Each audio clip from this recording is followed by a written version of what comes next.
Julian calendar, the Gregorian calendar. The old calendar had a New Year's date of around April 1st, and as the word spread about the change to the new calendar, people mocked and made fun of people that had the old calendar. Others believe April Fool's Day dates from old Roman traditions.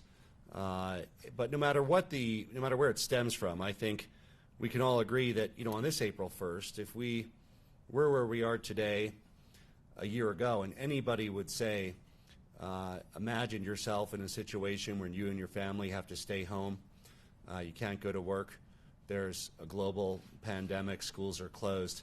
I think anybody would have thought that was a very cruel April Fool's joke. And unfortunately, there are still those among us, not just in Colorado, not just in America, but globally, who consider this something of a joke. And to them, the message is clear. This is no joke. This is not an April 1st or April Fool's Day event.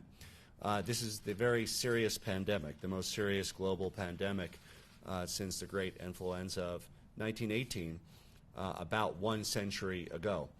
And really, the only fool is us, and I mean us in the broadest sense, humanity, for not having had the necessary preparations in place to contain and prevent an event like this. We will, as a species, learn from this.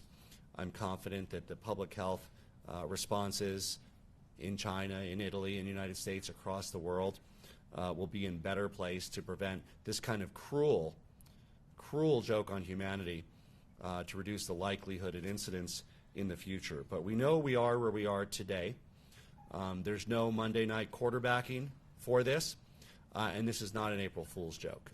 And we need to move forward with figuring out how we can best contain this crisis, save lives, and ensure that people can go back to earning a living as quickly as possible and limit the economic damage. And I know many Coloradans are wondering, in fact, we're all wondering, when will this be over? When can we resume some degree of normalcy? When can we leave our home and play with our kids on the playground? When can I start earning a living again? Frankly, a big part of the anxiety that many of us are feeling is not just the stress of staying in our homes, but also not knowing what the future holds. I have two friends of mine that have been diagnosed with COVID-19. One was hospitalized today, left a voicemail for him just before this. This will touch almost all of us, to be clear. Whether it's your friends, your family, whether you experience loss, or whether the medical intervention successfully saved the lives of your loved one. Just as we're seeing in areas that are a few weeks ahead of where Colorado is, Italy, New York, we know the trajectory of this virus, and we're doing our best to contain it. And I wanted to share with you the three factors that weigh heavily on my own decision-making process about how best to protect the people of Colorado and ensure that as promptly as possible, people can start earning a living again and reopen our economy.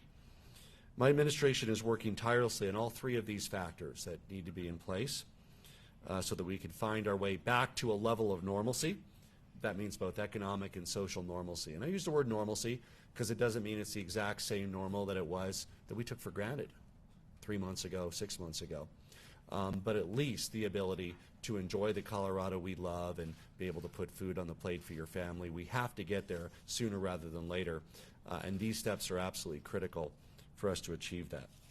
The first part is, when will the viral spread be under control rather than expanding exponentially? I'm working constantly with our health professionals, our state epidemiologists, scientists at CU, reviewing scientific literature from across the world to find the best practices around reducing the spread of the virus and tracking the data in real time. And I'll get back to some of the data and the R0 value and how fast the virus expands to others in a moment, as well as some of the health professionals that are guiding my decisions on this and informing all the decisions we make. But the most effective way to reduce this spread, absent effective mass testing and tracing and quarantining, which are not yet in place, is to limit person-to-person interactions. That's what we are doing as a state, and that's what you're doing. To save lives, you're staying at home, except when absolutely necessary to go out. Yesterday, I telecommuted from home all day. It was on a series of conference calls. We went out once. We walked our kids and the dog at the same time around the neighborhood, and we went back in. That was our only excursion out yesterday. Today, my only excursion out is to come to the Emergency Operations Center here in Centennial to be able to provide you with this briefing. I'm doing the rest of my work telecommuting, and I'm proud to say we have about 70 to 80% of the state workforce telecommuting. The state is a critical employer, of course. We're going to continue to conduct the public business, but we want to model that behavior because other critical employers out there should also be seeking to take some of those same steps the state has taken as a critical employer, meaning we're hoping that even if you're critical, you have 70, 80%, even more of your workforce that's able to telecommute or have staggered schedules to reduce the spreading through reducing those social interactions. The second piece of this puzzle that's informing our decision making is when will our medical surge capacity be built for those who are sickened by the virus so that they can survive and go on to healthy lives. Right now, we simply don't have the medical capacity. The beds, hospital beds, the ICU units, the ventilators, the personal protection equipment to treat everybody who might get sick and has the potential to get better. And that means that without delaying the spread through this social distancing and stay at home, we need to use that time, that critical time, to increase medical capacity. That'll be the main topic of today's briefing, and I'll refer to our expert who's on the organizational chart at the Emergency Command Center, Scott Bookman, who will update you about the medical surge team and their timeline and description of that work to expand the number of beds. You'll be hearing directly from them about the monumental task at hand to build that medical capacity. The beds, the step downs, that means if you leave a hospital because you don't need medical intervention but you're still contagious and can't go home, where do you go? You can't go back to your nursing center or senior center if you're, for instance, if you're elderly, you need to go somewhere. It's about that. It's about the critical care beds. It's about all of those dimensions that we're building rapidly. Army Corps of Engineers, our state, the private hospitals, who I had a call with all the CEOs, each of them yesterday. So this is the critical work that we are buying time for, and you're buying time for by staying at home. You staying at home is allowing the state and the hospitals to rapidly expand those numbers of beds so that people don't die just from lack of the right medical intervention that could save their lives. Third, we need to resolve the supply chain issues, and I want to update you on where we are on that. The supply chain issues around personal protective equipment, around tests, is hampering our ability to treat those who are ill. We've had to, many of the hospitals have already had to, for lack of personal protection equipment, alter their protocols so masks are used for longer periods of time. There's changes in the standards of care that have had to and will likely have to be made. And we don't want those to happen simply for shortage of supplies, and that's why we're working around the clock. And I literally mean around the clock, because some of the supplies are coming from China, and we have to call them, you know, their morning is our late night. And so we are calling people at midnight, at 2 in the morning, at 6 in the morning, all different hours of the day across the global supply chain to get what we need from Colorado. Nobody wants to get back to the semblance of normalcy and jumpstart our economy more than you do and more than I do. We all want to get back to normalcy as soon as possible. The important thing to say is that the better we are able to stay at home, the sooner we will be able to return to earning a living and have the medical infrastructure in place to save the lives of, it could be your sister or your brother or your parent or your kid, or it could be yourself, that's life is saved because we'll have a bed and will have the treatment that they need to save their lives. You know, families across our state need to put food on the table, need to pay their rent. I'm grateful that the federal government will be sending $1,200 per person, $2,400 per couple, $500 per kid to almost everybody.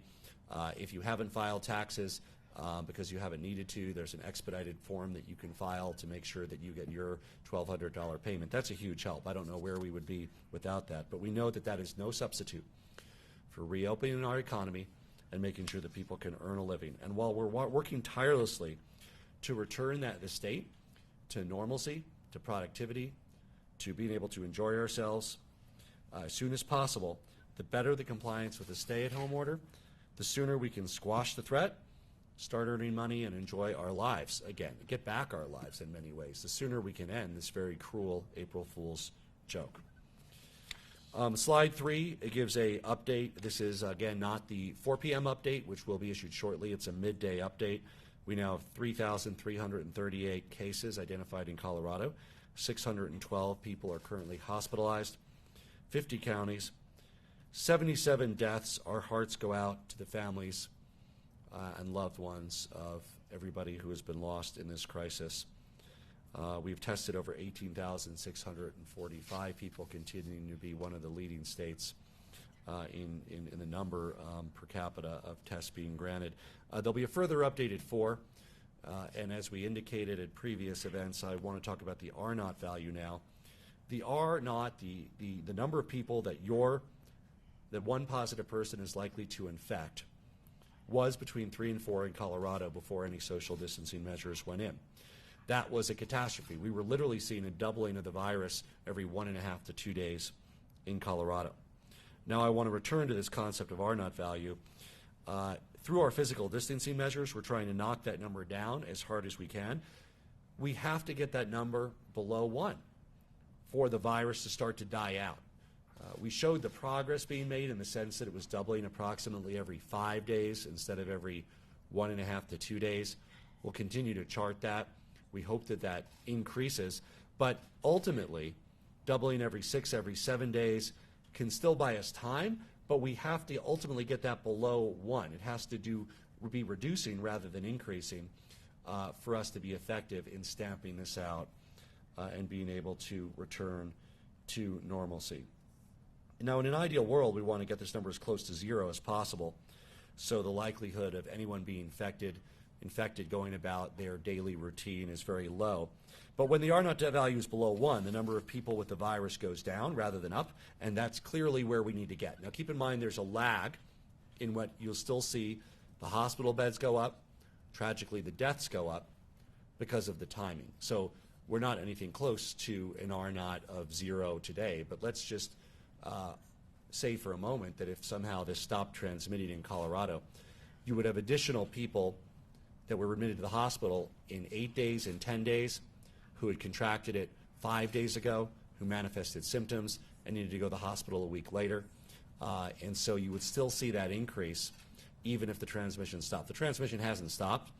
If we're staying at home, it's going down more. I hope you are staying at home. It's not just for saving the lives of others, it's potentially for saving your own life, and it's also for minimizing this horrific economic devastation and disruption so that we can get back to work and earn money and support ourselves and our families sooner rather than later.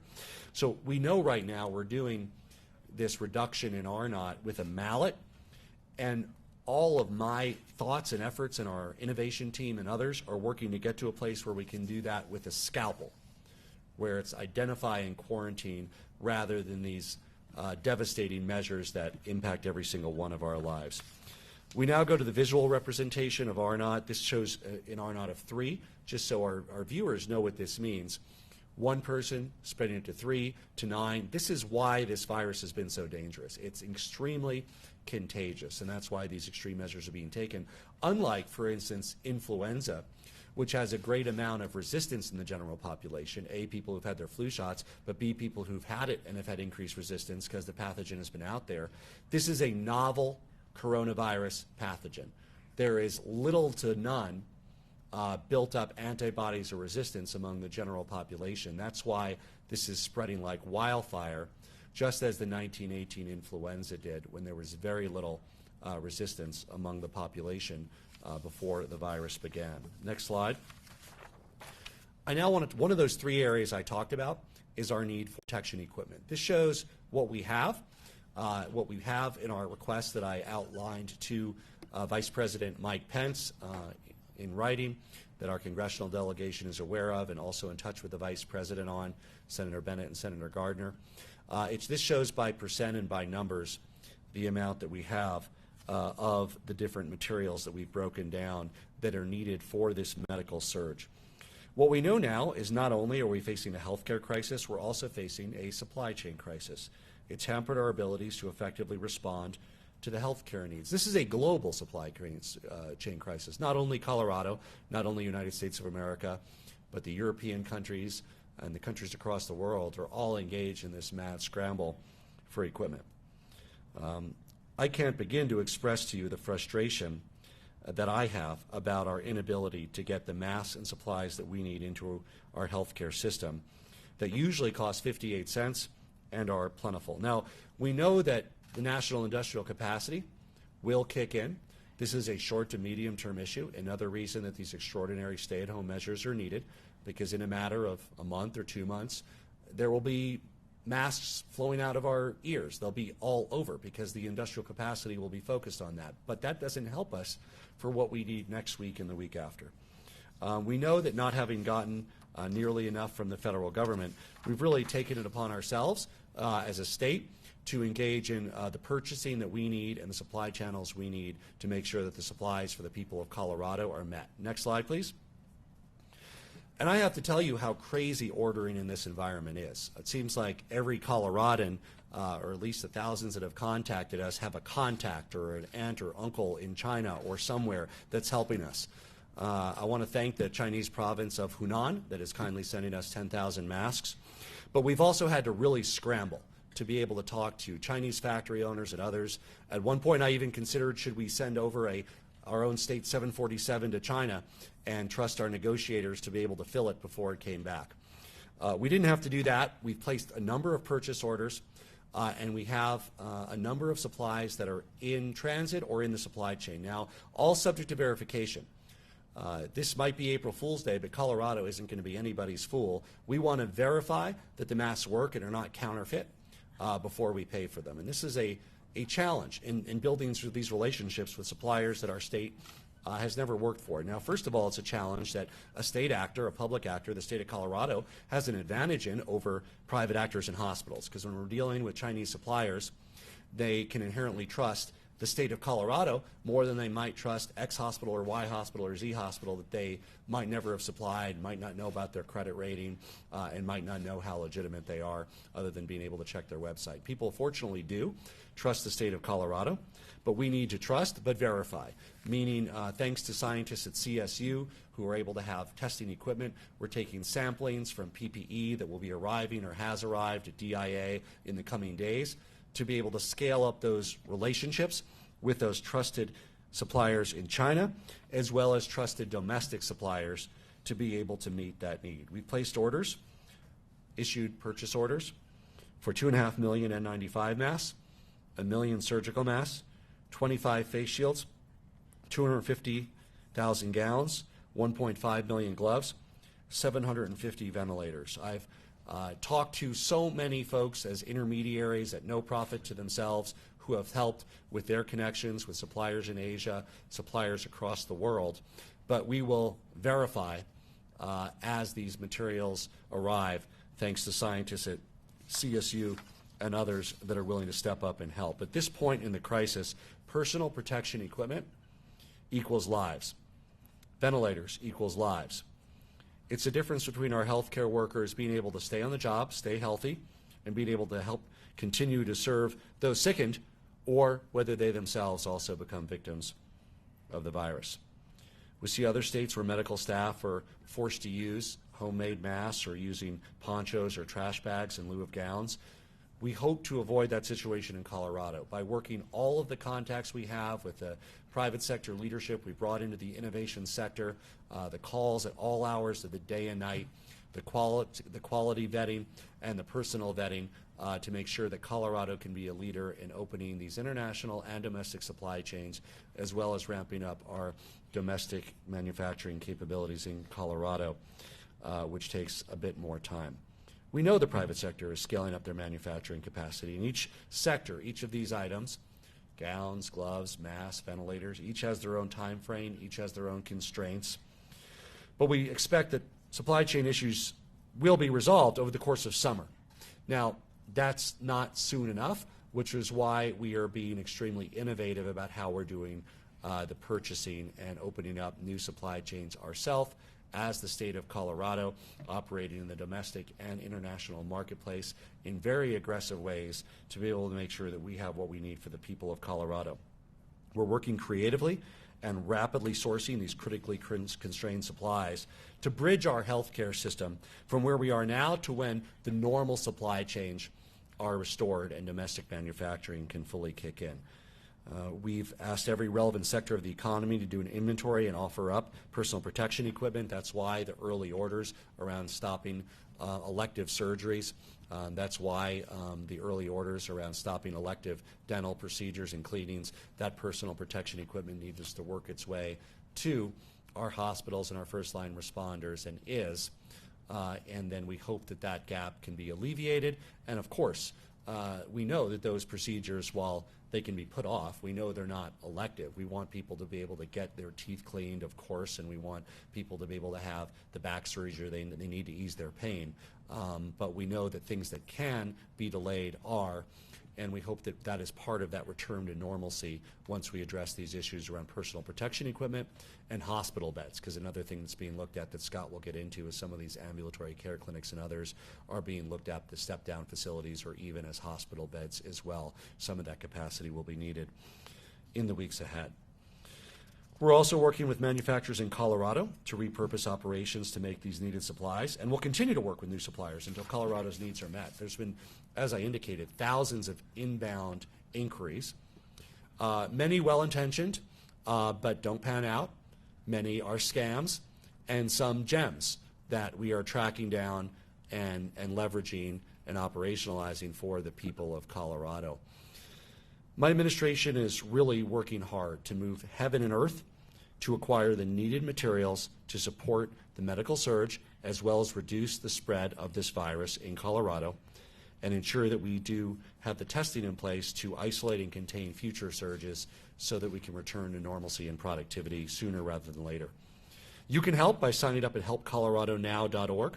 We need volunteers, any donations if you're in a position to give, anybody with medical training to help bolster our staff, but it's not just medical training that's needed. We need folks from all different walks of society that might be able to help. Sign up at helpcoloradonow.org. I'm proud to say that we've recruited over 2,500 medical volunteers. And I want to say, thank you, Colorado, for stepping up in our time of need. This is one of our most difficult times, but it's also a time that we all can show what's best about Colorado. That might mean signing up as a medical volunteer. It might just mean that you and your family are succeeding at staying at home and avoiding interactions for these weeks ahead. Alongside equipment and personnel, one of our biggest challenges is scaling the physical space for the beds and others. I showed you this chart on Friday, which is all the different divisions working at the Emergency Operations Center, great Coloradans that have stepped up and are reporting to work virtually or physically at the Centennial Emergency Operations Center, where everybody has their temperature screened entering, and we're also enacting best practices around social distancing, both in this room between our members of the press and on the floor of the Operations Center.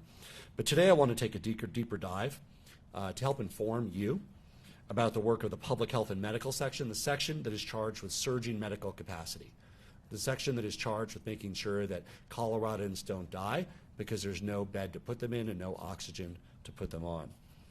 I want to introduce you to our Colorado Department of Public Health and Environment Incident Commander, Scott Bookman, to walk you through the work that his team is performing. I'll turn it over to Scott. Thank you. Thank you, Governor. Thank you all for being here today. So the next slide, please. The mission of the Public Health and Medical section, which is focused on healthcare surge, is to save lives by ensuring the stability of Colorado's healthcare system and to increase capacity within that system. We're operating under a number of different assumptions. The first one is that healthcare institutions across the state have been preparing for COVID-19 for many months and have already taken steps to increase internal capacity. We are grateful to everyone in the healthcare system who has already been working on this since January, preparing their hospitals to surge. We do, however, assume that our healthcare systems will also work within their normal patterns until they are overwhelmed. Therefore, the role of the state is to support healthcare systems by providing coordinated access to private sector resources to acquire PPE, ventilators, and other critical equipment. We also need to coordinate the recruitment and utilization of volunteer medical professionals to provide surge capacity within that system.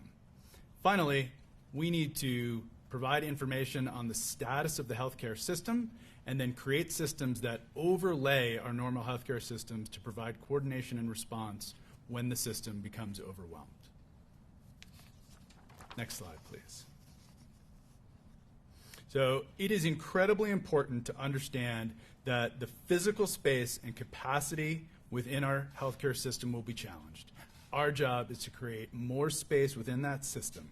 We already have over 500 hospitalizations. We know that that is a lagging indicator and it will continue to grow. We need to be prepared.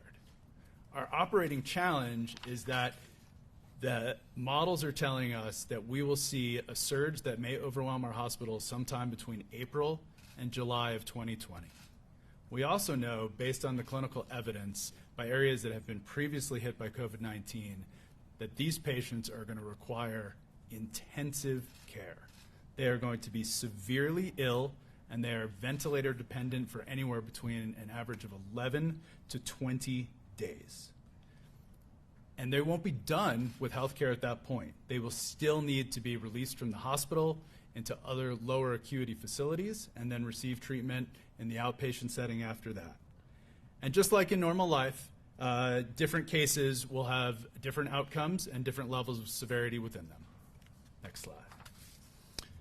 What I'd like to show you right now is our concept of operations for medical surge that we're developing here at the State Emergency Operations Center.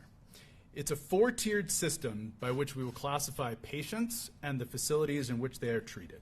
The goal here is to make sure we're getting people the right care at the right place at the right time. It is also important to understand that people may move across these tiers depending on how their illness progresses. So tier 1 in red is within our hospitals. These are critical care patients that are likely to require ventilators, dialysis, and other ICU level care.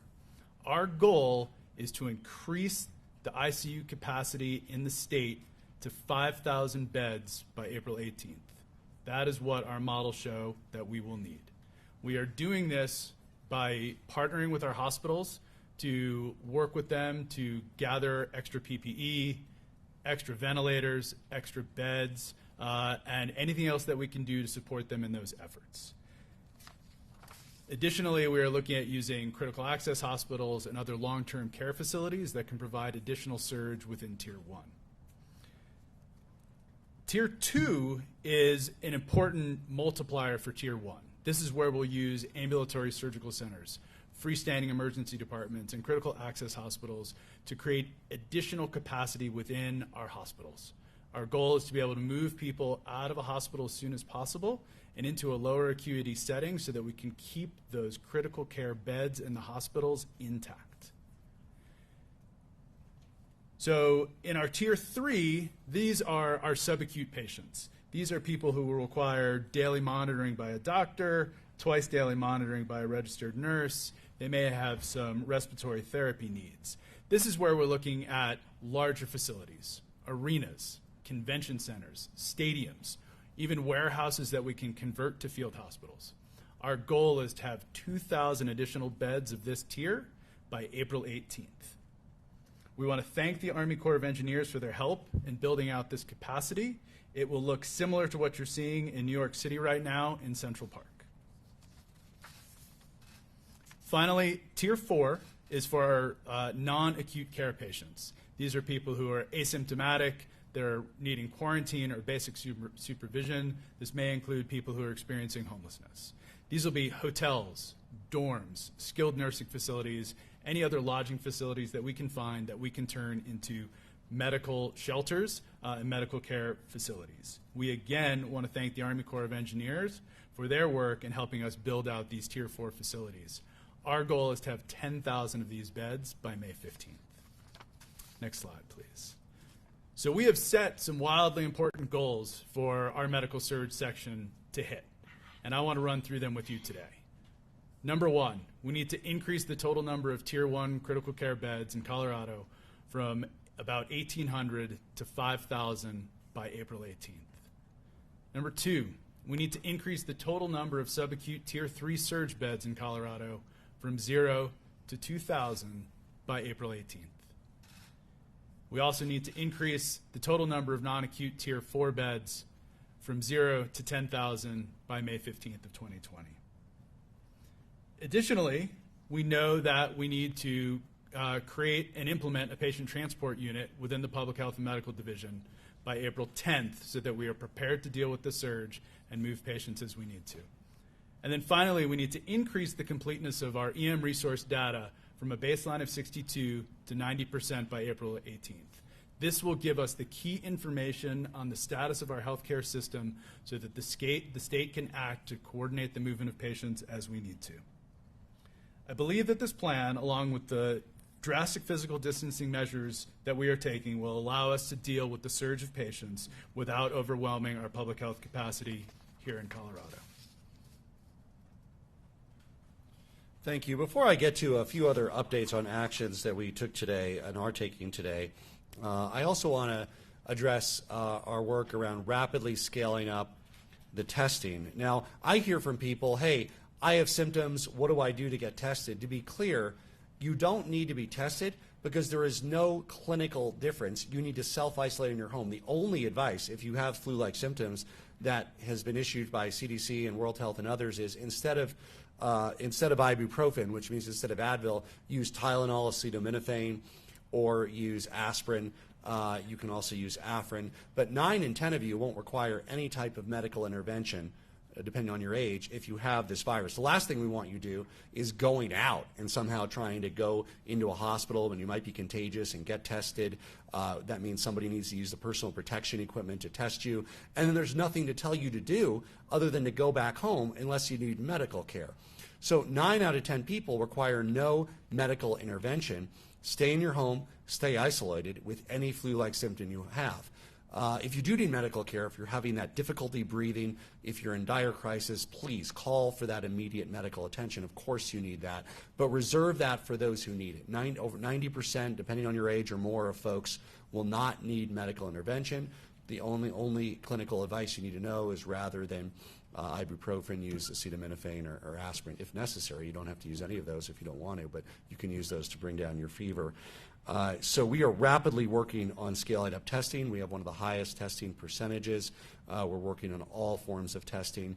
We now have the state processing capacity of thousands of tests per day. We moved the response time down from 4 to 5 days to about a day for processing tests, and we continue to scale that up. But if you have it, you don't want to go out and about just for the sake of knowing what you might have, because there's no clinical difference. If you need medical attention, seek it. If you have flu-like symptoms, stay at home. And under all circumstances, if you are healthy, you need to stay at home whenever possible. Meaning you can still go out to the grocery store and take that walk around your neighborhood with your dog, but otherwise stay at home unless absolutely necessary.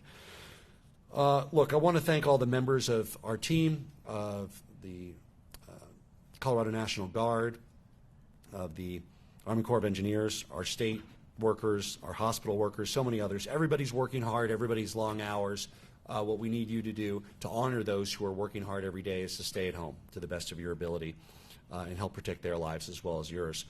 I'm also grateful to see so many stepping up and helping to meet these challenges. I have a few additional announcements today. Today I'm extending the closure of all schools in Colorado through April 30th. This is consistent with President Trump's views and guidance on restrictions and in-person gatherings, and should go on at least for these next 30 days here in April. The practice of announcing executive orders for 30 days is something that typically happens during times of crisis. I expect that many districts have made or are making the decision about whether to stay closed for the remainder of the school year. As a statewide policy, they will need to remain closed through April 30th. We will obviously evaluate the health situation at the time, but many of them have successfully transitioned to online instruction, and many of them will independently be making that decision that people don't need to come back for those final few weeks. And of course, at this point, we don't even know if that's possible from a statewide perspective, but we do have the degree of confidence needed to extend that order through April 30th, pursuant with the President's guidance. Across the state, superintendents, school leaders, teachers are stepping up and building remote learning plans so students don't lose out on valuable instruction because of this crisis. Thank you to our teachers. Thank you to our principals. Thank you to our superintendents. Colorado children will not fall behind academically because of their inability to attend in-person classes in their school. A lot of great examples across our state. Englewood School District prioritized family engagement by setting aside time each day for teachers to connect with families to answer questions that they have. In Canyon City, the school district has partnered with iLearn Collaborative, a local nonprofit, to give specific professional development to teachers on how to operate this new virtual environment. In Durango, educators even held a virtual parade to let students know that they're there. Here in Colorado, our educators are innovative and strong. We need to continue to prioritize creativity and to do the best we can in this virtual environment. And as parents, as a parent myself, it's important that we express our gratitude to educators in our schools for stepping up and meeting the needs of our kids. It's, of course, important educationally, yes, but it's also very important for kids to have that schedule and that routine to help make sure that they can more effectively manage these challenging times. That routine that education gives them is such an important part of that normalcy that occurs in our households every day.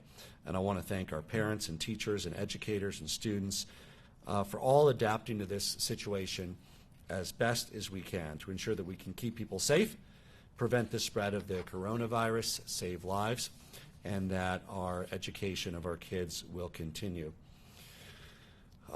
We also want to pass along an important announcement on behalf of so many of our mountain communities, especially Gunnison County and other mountain resort communities. We've still gotten reports, unfortunately, of alarming number of people who are trying to travel to our mountain resort areas. Some of you might be second homeowners. Others might be traveling there for recreation. I want to be very clear in saying this, and we'll continue to repeat this. This is not a vacation. This is a pandemic that the world has not seen since over 100 years. It's not a vacation. For starters, the mountain communities have much higher rates of infection than the rest of the state. So you're putting yourself at additional risk by going there. That's just dumb. Not only is that contributing to the spread of the virus, but you're putting yourself in jeopardy. Furthermore, from the beginning, we've been very concerned about the overwhelming the public health systems in our relatively small mountain communities. They simply don't have the capacity to handle the kind of surge cases and intervention that you might need, that we might have here. And they're also at a higher altitude, which is bad for anybody with a respiratory condition.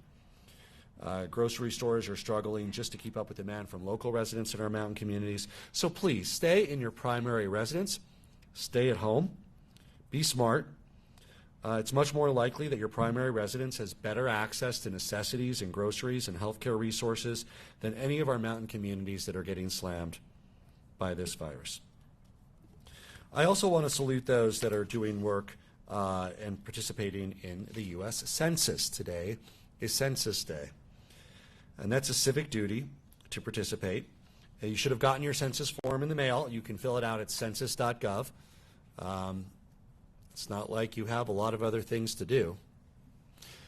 Please fill out that census.gov form immediately and make sure that we're counted, because it's very important. It's more than just about some number of how many people live in Colorado that demographers look at. It's actually about how much money Colorado gets and Colorado families get. It means billions of dollars over the next 10 years in federal funds for projects, from building roads, if you care about traffic, fill it out, to health care, because we're competing with other states for critical resources. And across the United States, there's about $880 billion that's allocated just based on the census count. That's about $13 billion a year in Colorado. It's not only about making sure we're politically represented in Washington and the voice of Colorados are heard, but it's really about making sure that Colorado gets its fair share. So pause your Netflix or your Apple TV for just a few moments and fill out your census form that you got in the mail. It has a code. You go to the site, you do it. It took us 6 minutes, really quick, and make sure that we're getting the best bang for a buck in the federal government. There's also a way to physically send it back if you don't have that internet access at home. Census.gov for more information. If you lost your form, if you didn't get it, call 800-772-7851 to request a new one so that we can make sure that your voice counts here in Colorado. You know, I know that this isn't easy. I know everybody is asking, when will this be over? When can we go about our lives? When can I start earning a living again? And the message should be clear to all of us that based on the science and the data, the more that we succeed at staying home, the fewer interactions we have, the sooner this crisis will end. That doesn't mean the virus won't be with us for some matter of months. until there's a vaccine or successful treatment. But the fewer interactions we have, the sooner that the crisis will end and that we can return to normalcy, which means being able to earn a living for your family and enjoy the Colorado that we're all so passionate about. That's our responsibility to others, to ourselves, for our own lives, to help reduce the economic disruptions. Let's succeed at staying at home. Thank you, and I'll be happy to take some questions. Governor, can I ask you about the tier levels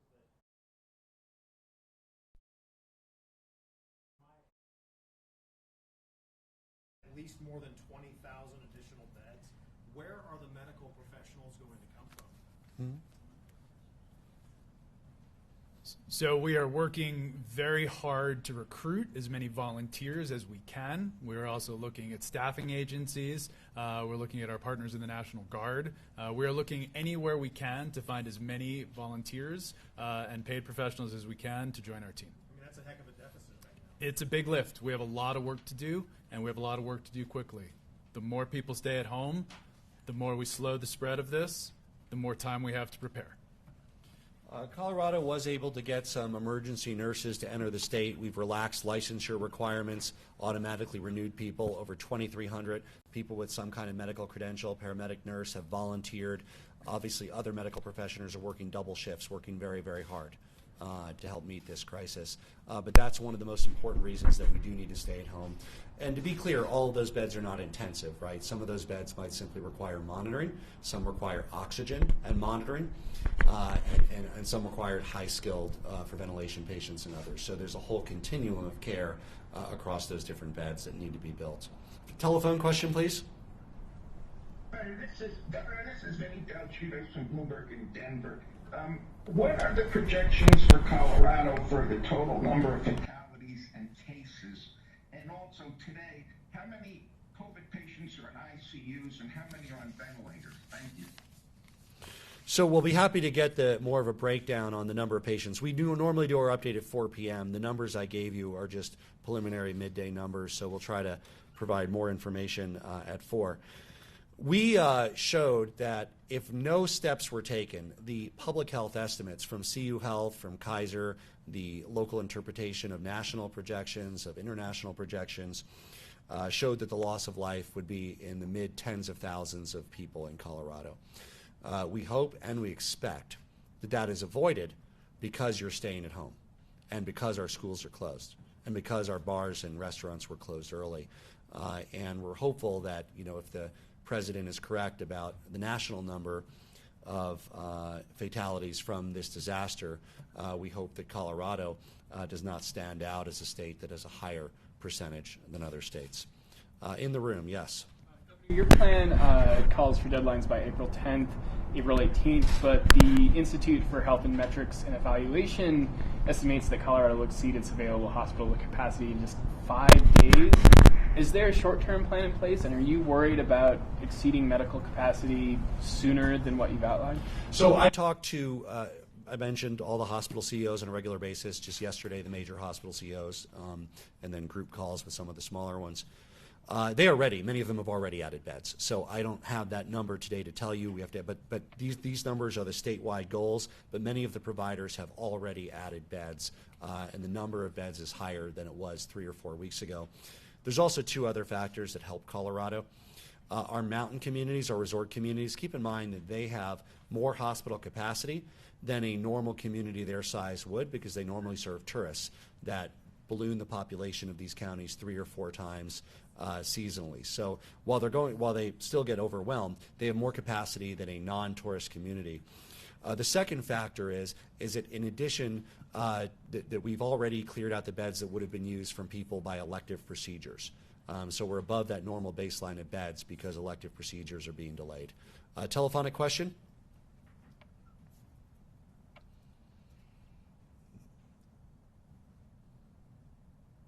Okay, we'll go to one in the room. Mary Ann.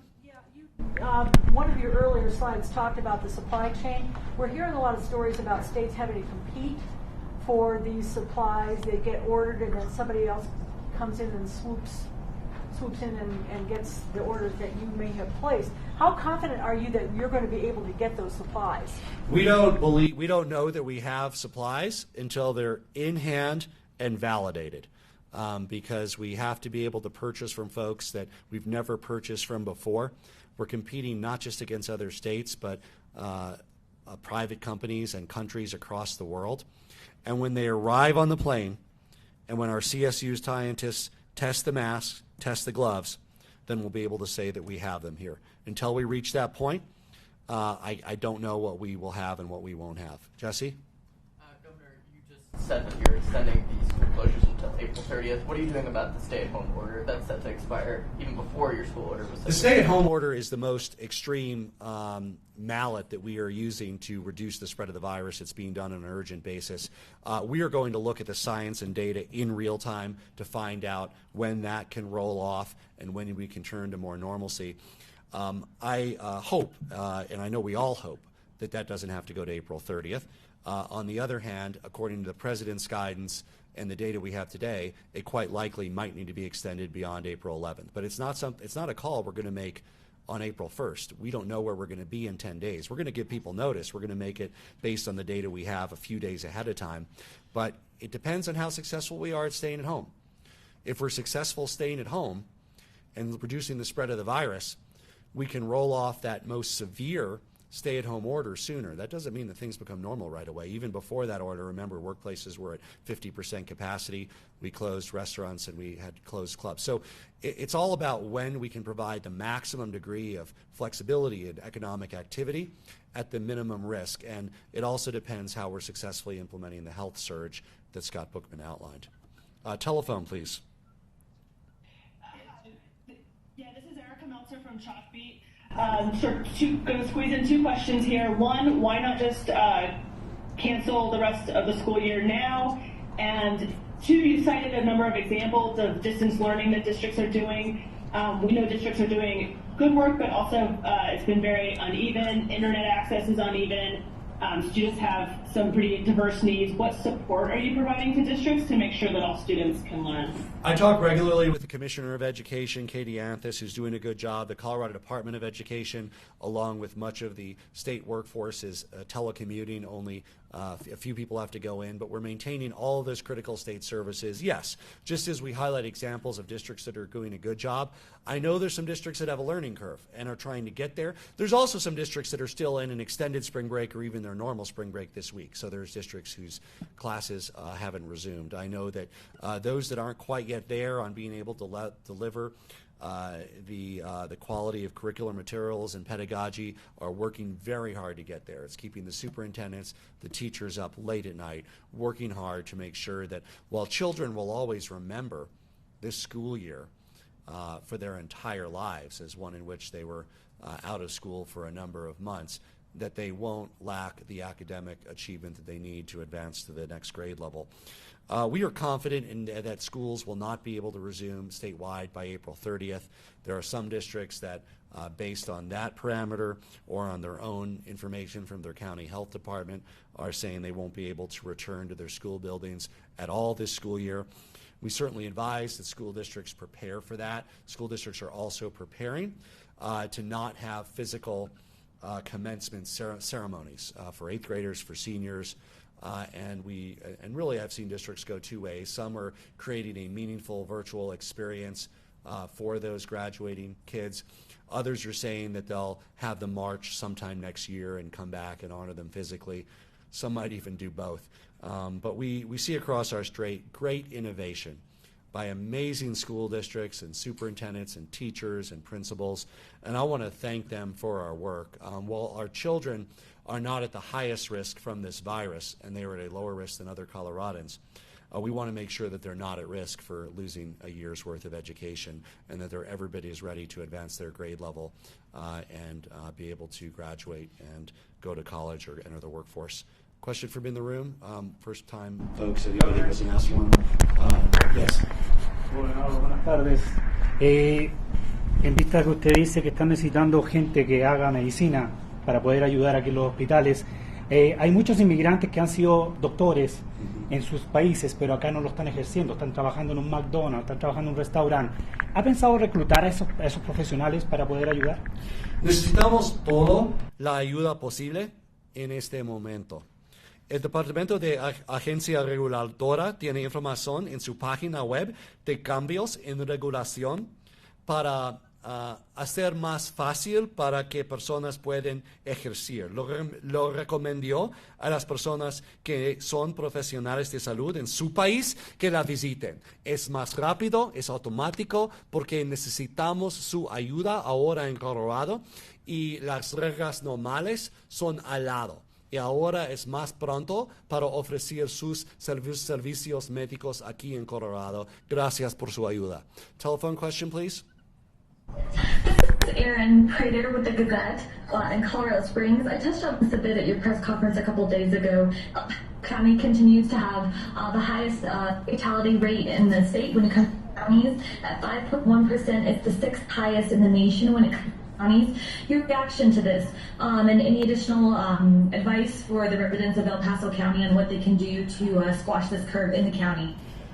So the higher rate in El Paso County is not because El Paso County doesn't have first-rate health care and resources in hospitals. It's because of the demographics of who was affected, the unfortunate bridge club spreading and others that have disproportionately affected some of the most vulnerable. It's very important that El Paso County residents stay at home to reduce the spread of the virus in El Paso County. The more that we can succeed at doing that, the more lives we save, and the sooner that we can return to economic normalcy in Colorado Springs and El Paso County. Yes? Greater need for El Paso County residents to stay at home versus residents of counties in other parts of the state? It's a statewide order. It's the law of the land in all of our counties. People need to stay at home except when absolutely necessary. And again, that means you can, yes, as my own family did yesterday, we walked our dog and our kids once around the neighborhood, and other than that, we stayed home. Please do that to the extent possible. Yes. Sobre la ayuda económica a las pequeñas empresas, ¿cómo y cuándo deben estas pequeñas empresas devolver o pagar esos préstamos? Sí, en acciones del gobierno federal ofrecen programas de loans para negocios pequeños. La información va a presentar en los próximos días porque queremos para todos los negocios en Colorado pueden obtener el dinero y la ayuda del gobierno federal. Ellos pasaron el ley hasta 2 días y la información sobre el ley vamos a presentamos en español y inglés en los próximos días. Yes. In recent days, you've said to us that the ventilator shortage is about 7,000. This chart you're giving us today says you guys want 10,000 ventilators. So that's a big difference. What does that say about how your office's expectations are evolving regarding the surge that's coming? Let me find that. But what we're generally doing, and I'm doing this on masks, I'm doing this on gloves, we're doing this on ventilators, is I'm setting our goal a bit higher than what we hope we need. We don't want Coloradans to die from lack of ventilators. We don't want the disease spread from lack of personal protection equipment. And if some of the orders fall through, if some aren't delivered on time or are defective merchandise, we want to make sure that we still have enough to be able to save the lives of Coloradans. We're hopeful that based on people succeeding in staying at home, I'm very hopeful that we won't need 7,000 and we won't need 10,000. But nevertheless, we want to prepare for that eventuality because I want to make sure that Coloradans know that I am doing my best and our team is doing their best to make sure that Coloradans don't die simply for lack of equipment. One more from the phone and then one more from the room. Phone, please. Hi, Brandon with Fox 21. Similar question about the ICU beds. On Monday, CDPHE said that they have about 1,800 right now, and they wanted 5,000 by summer. What new information came in to move that goal up 2 months to get 5,000 beds by mid-month? Thank you. This is Scott Bookman. We're continuing to evaluate the models, and we are looking at the worst case scenario. And the worst case scenario is it happens really soon, and we want to be prepared for that. We want to have as many beds as possible. We want to have as many ventilators as possible. We've set some interim goals, and then we've set some longer-term goals. That's why you see the numbers get bigger over time. We know that if we need 5,000 ventilators, we should strive for 7,000. Eventually, there are mechanical failures. We want to make sure that we have enough to save lives in Colorado. And I want, the people of Colorado should know that I'm pushing these men and women, I'm pushing these guys as hard as I can. Whenever they're giving me something, I'm saying, can we do it sooner? How can we do it sooner? How can we prepare for more? So anything they're giving me, I'm looking at every possible way that we can have it sooner. Because if we need it later anyway, at least we had it ahead of time. And the other scenario I'm worried about is that this continues to worsen globally, and it's harder, if not impossible, to get that equipment when we need it, even if it's later. So I want Coloradans to be able to know that we're pushing everybody as hard as we can to have it sooner rather than later if the global free-for-all and competition becomes even worse. Last question from the room. Governor, Dr. Moss. We'll take yours after that. Last two. Sorry, Go ahead. Dr. Moss told us last night that the apex of this in Colorado early on that he had maybe talked with you about was May 1st. He then said it's looking good because of the stay at home, that it may be now April 17th. What are you hearing about, at least realizing that things change? So I don't have the exact things he said, but he probably didn't say because of the stay at home, because we simply don't know the epidemiological impact of that yet. What we have is the impact of the bars and restaurants closing. It's promising. We're going to track that every day in terms of the doubling time of the virus, but the virus is still doubling. Because of this lag factor, we won't see the exact impact of the stay at home for about another week to 10 days, about a week from now. So we're going to be reporting on that in real time. But what we're seeing now in the reduced spread, closure of schools, closure of bars, closure of restaurants, those are the measures that went in early enough where, remember, 4 or 5 day incubation period, 5 to 8 days needed till hospitalization. But we do see initial indicators that those steps have helped push back the date of the peak and given time for this medical surge that Scott Bookman briefed you on today. Go ahead. Governor, I find it interesting that you mentioned that you were at one point even considering sending your own 747 over to not mine personally. the state plane. I don't have one. Can you elaborate a little bit more about why that wasn't a viable option, Yeah. and what are specifically the viable options that you're trying to utilize now? Yeah, we looked into everything because one of the challenges is these are suppliers we've never worked with before. We were trying to figure out whether it was easier for me to get our expert on the ground with the plane there to validate the equipment there, or whether we were able to get it here and take a sampling. Thankfully, those suppliers are taking a leap of faith with us, and they're moving the equipment here. We'll pay them out the second we validate their equipment. Forget about net 30, forget about net 5. We're going to pay them the minute that we have that equipment in Colorado and we validated it. We validated the gloves, we validated the masks. If we need to go that extra step, we will.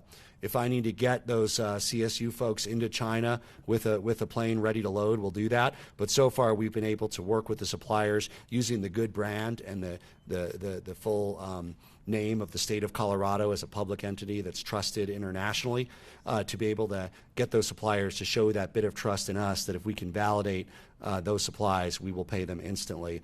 And we're thrilled to do so and build those relationships to scale them over time. Thank you for participating. You know, this is not where any of us hoped we would be on April 1st, April Fool's Day, or any day of the year. But here we are. And as Coloradans, as Americans, as residents of the world, we all are doing our best to stay at home, to save lives, and hasten the return to normalcy so that we can earn a paycheck and support ourselves and our family. Thank you for doing your part, and thank you for doing your part to help save the lives of our medical professionals and others and our most vulnerable who are putting their own lives at risk every day. We're asking you to stay at home. I know that you're doing your best to do so, and I encourage you to continue to do so as we show the data of what this accomplishes and we grow the medical capacity to reduce the likelihood that any Coloradan loses their life simply because we didn't have a bed or a ventilator that could have saved them. Thank you. Governor Polis, can you take one more from the phones? We're done. Thank you.